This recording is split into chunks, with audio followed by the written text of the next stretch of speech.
Guys, कैसे हैं? उम्मीद करते हैं आप लोग बहुत बढ़िया होंगे। आइए आज का क्लास शुरू करते हैं। और आज का क्लास हमारा क्लास 6, 7 और 8 से संबंधित है ना। जो नंबर सिस्टम संख्या पद्धति से संबंधित है।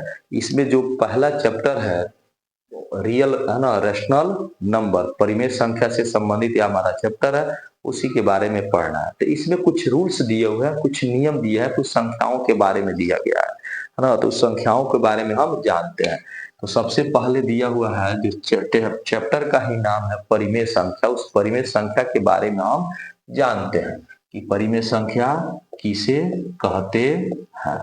तो मेरे दोस्त, परिमेय जो संख्या होती है, इसका जो इंग्लिश होता है, अंग्रेजी में इसको रेशनल नंबर कहते हैं। RATIONAL, rational number. तो रेशनल नंबर कहते किसको है? तो वैसी संख्या जिसको P/Q के रूप में लिखा जा सके, यानी कि जो संख्या P/Q के रूप में लिखा जा सके उसे परिमेय संख्या कहते हैं। जहां यह जो हर है Q, यह वैल्यू नहीं होना चाहिए, 0 के बराबर नहीं होना चाहिए। और PQ क्या होना चाहिए? कोई ना कोई पूर्णांक होना चाहिए, उसी को परिमेय संख्या कहते हैं। तो परिमेय संख्या का कुछ एग्जाम्पल अगर हम ले लें, तो जैसे 8 है, 7/6 है ना, -5/-4 है ना, 3/2 है ना, 1/4, 5/6, ये सब के सब मेरे दोस्त परिमेय संख्या है ना, जिनके इस है ना P/Q के रूप में सबको लिखा हुआ, इसलिए परिमेय संख्या है। ठीक है। तो अब परिमेय संख्या जो होती है, अब उसमें कुछ, अब हम लोग परिमेय संख्या चैप्टर हो गया।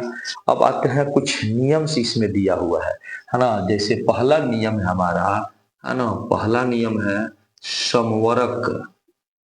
समवर्क, समवर्क पहला नाम है समवर्क, या इसी को बोलते हैं मेरे दोस्त समवृत्त, है ना। इंग्लिश होता है क्लोजर, CLO है ना, CLOWSER, क्लोजर है ना, क्लोजर लॉ। क्या? Closure law. तो यह जो समवृत्त नियम है, इस क्लोजर लॉ कहते किसको है? तो वैसी संख्याएं जिनका योग करें, जोड़ करें है ना, या गुणा करें, या भाग करें, या घटाव करें, सेम उसी संख्या में से प्राप्त हो। ठीक है। जैसे कि अगर प्राकृत संख्या लेते हैं तो योग गुणा घटाव करने पर प्राकृतिक संख्या मिले, पूर्ण ले तो पूर्ण का मिले ना, पूर्णांक ले तो पूर्णांक मिले। ठीक है। तो जिस कैरेक्टर का, जिस प्रकृति की संख्या होती है, उसी में का अगर वह संख्या मिले तो उसे है ना क्लोजर लॉ कहते हैं। जैसे कुछ एग्जाम्पल लेते हैं, मान लेते हैं हम 8 और 7, इन दोनों को जोड़े 15 मिला। 8 भी प्राकृत संख्या, 7 भी प्राकृत संख्या, जो मिला वह प्राकृत संख्या है।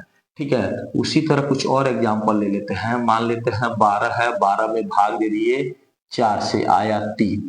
तो 12 में जब 4 से भाग दिए तो 12 भी प्राकृत संख्या, 4 भी प्राकृत संख्या, रिजल्ट भी हमारा प्राकृत संख्या मिला। ठीक है। तो इस तरह से यह हो गया हमारा, है ना, समवर्क नियम का कुछ एग्जाम्पल हो गया। जिस प्रकृति की संख्या थी, है ना, अगर प्राकृत संख्या था तो प्राकृत संख्या मिला, पूर्ण संख्या था तो पूर्ण संख्या मिला, तो इसको बोलेंगे क्लोजर लॉ। सेकेंड नंबर है मेरे दोस्त, है ना, दूसरा नंबर है क्रम विनिमय नियम। तो दो गो संख्या है कोई, A और B, है ना, रूल का नाम है योग का क्रम विनिमय नियम, जिसको हम लोग बोलते हैं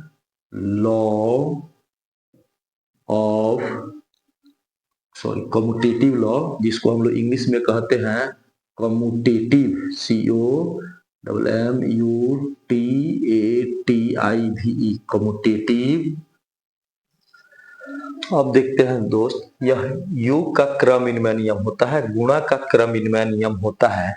लेकिन यहाँ ध्यान देने वाली बात है ना, कि जो भागा है, यानी कि भाग यौम जो अंतर है यानी कि घटाव, यह दोनों है ना क्रम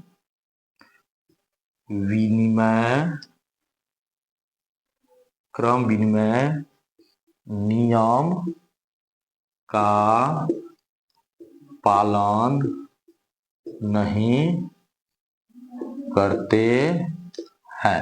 मेरे दोस्त, ये दोनों भागा और घटाव क्रम विनिमय नियम का पालन नहीं करते हैं। फॉर एग्जाम्पल 80 इज भागे 18 में अगर हम 6 से भाग दें तो बराबर नहीं होता है 6 भागा 18, यह कथन गलत है। उसी प्रकार से है ना, अगर हम 8 में से 6 घटावें और 6 में से 8 घटावें तो यह दोनों रिजल्ट बराबर नहीं होता, तो हम कह सकते हैं है ना कि भागा और घटाव क्रम विनिमय नियम का पालन नहीं करते हैं। आइए अब हमारा अगला नंबर है 4 नंबर। इसमें है योग का साहचर्य नियम। योग का साहचर्य नियम इंग्लिश होता है associative, ASSOCIATIV, associative law of addition, है ना मेरे दोस्त। तो एसोसिएटिव लॉ जो होता है यानी कि साहचर्य जो नियम होता है, यह 3 गो संख्या में लागू होता है। 3 गो संख्या, और कौन कोई संख्या, मान लेते एक संख्या ए है प्लस दूसरी संख्या बी और तीसरी संख्या सी है। इन दोनों में योग में ऐसा ए प्लस बी प्लस सी, है ना, इसको ऐसे हो तो इसको बोलते हैं योग का साहचर्य नियम मेरे दोस्त। यह है योग का साहचर्य नियम।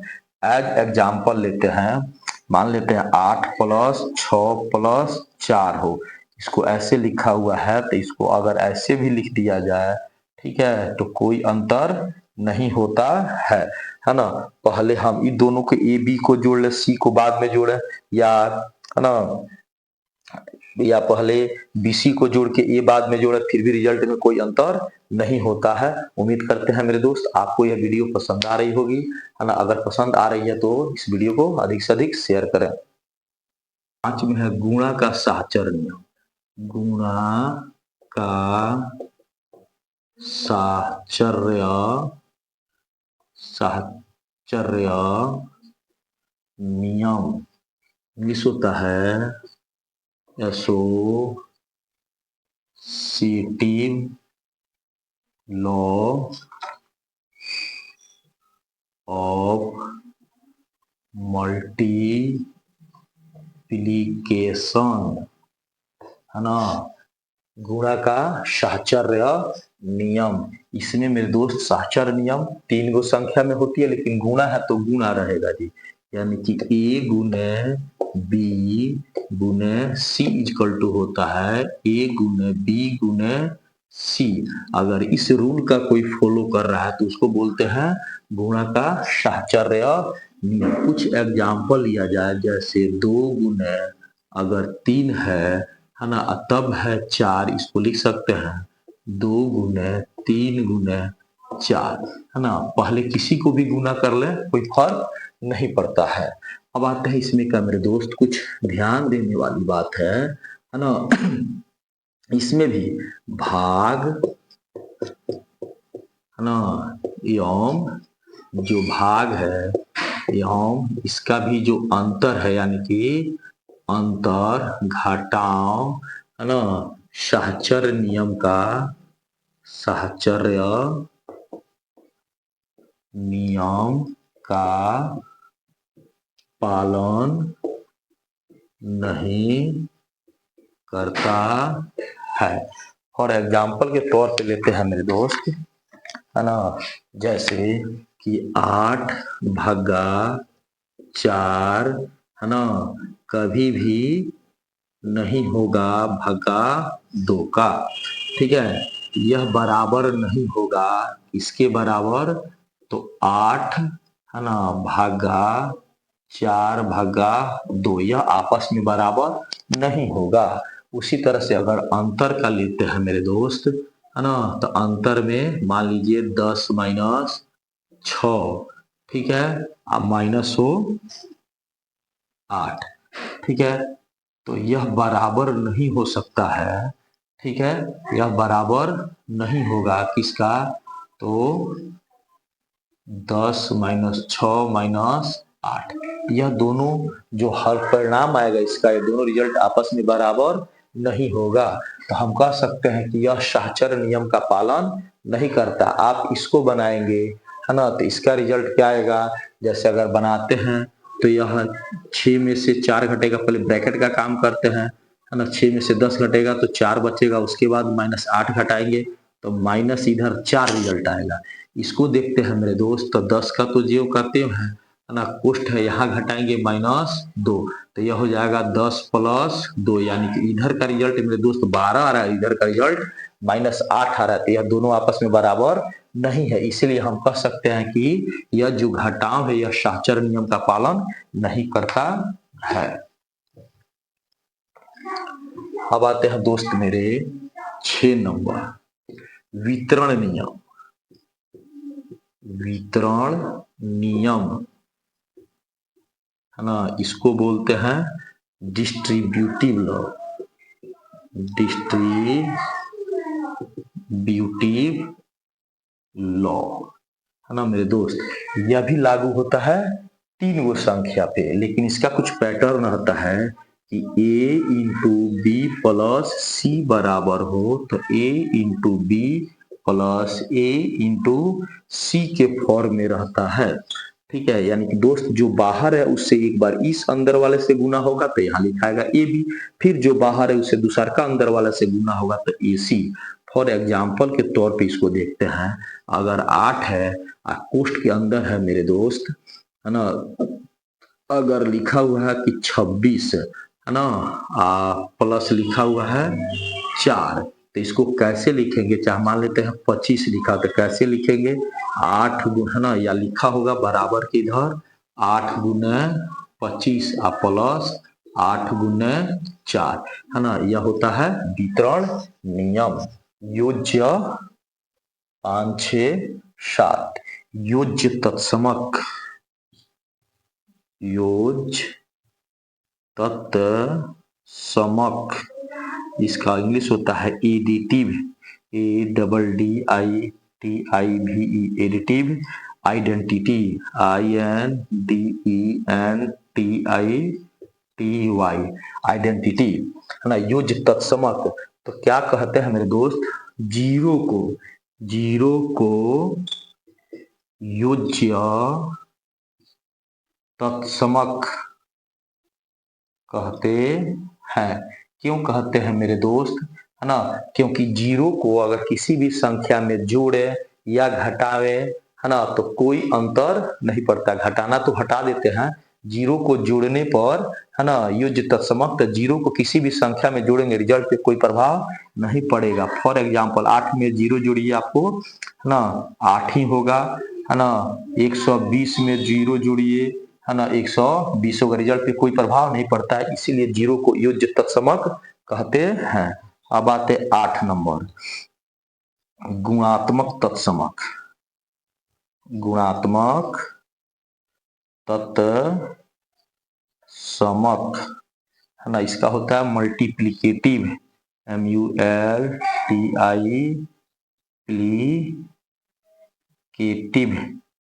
आइडेंटिटी,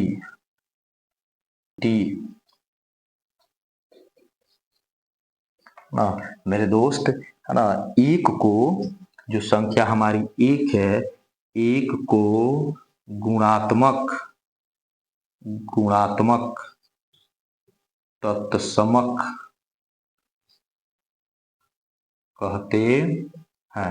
एक को गुणात्मक तत्समक क्यों कहते हैं कि एक को किसी भी संख्या में अगर गुणा करें एक से तो उसके रिजल्ट पे कोई प्रभाव नहीं पड़ता है। एग्जाम्पल के तौर पे मान लीजिए 18 गुने 1 तो 18 ही होगा, है ना, 120 1010 गुने 1 तो 1010 से होगा। इस पर रिजल्ट पे कोई प्रभाव नहीं पड़ रहा, इसीलिए 1 को गुणात्मक तत्समक कहते हैं।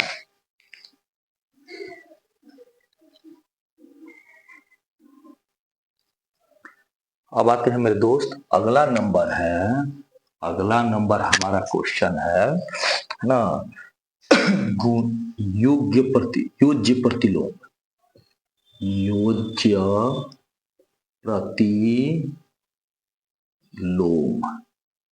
योज्य प्रतिलोम। इसका इंग्लिश होता है additive, ADDITIV, additive, inverse, INVERSE, additive inverse, योज्य प्रतिलोम। किसी भी संख्या 1 के लिए -1 को योज्य प्रतिलोम कहेंगे, योज्य प्रतिलोम कहते हैं, है ना मेरे दोस्त। एज एग्जाम्पल ले ले, अगर पूछा जाता है 2 का योज्य प्रतिलोम, 2 का योज्य प्रतिलोम, तो क्या होगा मेरे दोस्त, -2। अगर पूछा जाता है -4/5 का योज्य प्रतिलोम, तो क्या होगा, माइनस है तो चिन्ह बदल देना है, क्या हो जाएगा 4/5। जिसका भी योज्य प्रतिलोम पूछे तो उसका चिन्ह बदल देना है, ठीक है ना। योज्य प्रतिलोम का मतलब होता है वैसी दो संख्या जिनको जोड़ने पर क्या आ जाए, शून्य आ जाए, तो उन्हें बोलते हैं एक दूसरे का योज्य प्रतिलोम। +2 -2 को जोड़ेंगे तो शून्य हो जाएगा, है ना। अगला मेरे दोस्त है ना, गुणात्मक प्रतिलोम, गुणात्मक प्रतिलोम, है ना। इंग्लिश होता है मल्टीप्लिकेटिव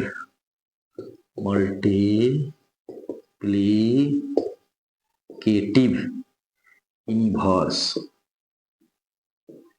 हाँ मेरे दोस्त, तो किसी भी संख्या a के लिए 1/a को ना गुणात्मक प्रतिलोम या व्युत्क्रम, इसी को लिख सकते हैं मेरे दोस्त व्युत्क्रम या व्युत्क्रम कहते हैं। व्युत्क्रम का मतलब होता है वैसी दो संख्या जिनका गुणनफल 1 हो, है ना। जैसे इसको अगर हम गुना करते हैं a गुने 1/a, तो दोस्त मेरा इसका रिजल्ट 1 ही मिलेगा। एग्जाम्पल के तौर पर लेते हैं, जैसे 2 का गुणात्मक प्रतिलोम पूछे, गुणात्मक प्रतिलोम मेरे दोस्त, इसको क्या करना, उलट देना है, 1/2 हो जाएगा, है ना। अगर 5/9 का गुणात्मक प्रतिलोम पूछे, गुणात्मक प्रतिलोम बराबर उलट देना है 9/5। अगर -3/2 का गुणात्मक प्रतिलोम पूछे,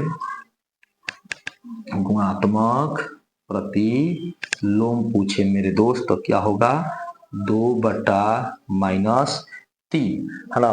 तो उम्मीद करते हैं मेरे दोस्त आपको यह वीडियो पसंद आ रही होगी, है ना। अब अगर आपको यह वीडियो पसंद आ रही हो तो आप हमारे वीडियो को अधिक से अधिक शेयर करें, और हमारे चैनल यूट्यूब पे जो हमारा चैनल अपेक्स ऑनलाइन क्लासेस, उसको अधिक से अधिक, है ना, फॉलो करें, सब्सक्राइब करें।